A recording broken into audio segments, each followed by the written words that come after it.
So recoverable depreciation is when the insurance company is going to withhold a portion of your insurance proceeds until you prove that you've spent that money on the claim. For example, you have $10,000 worth of repairs. The insurance company may say, well, we're going to give you $8,000, we're holding $2,000, and we're not giving you that $2,000 until you've spent all $10,000. If your repairs end up costing $9,000, guess what? You don't get the full $10,000. You're going to get $9,000. They're going to give you $1,000 back.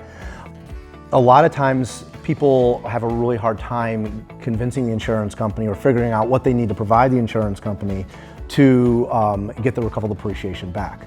At Liberty Adjusters, we have a number of different tactics to get that money back in a timely manner. And we're used to dealing with these games that the insurance companies play that make it very difficult to get that money back, even though you're entitled to it.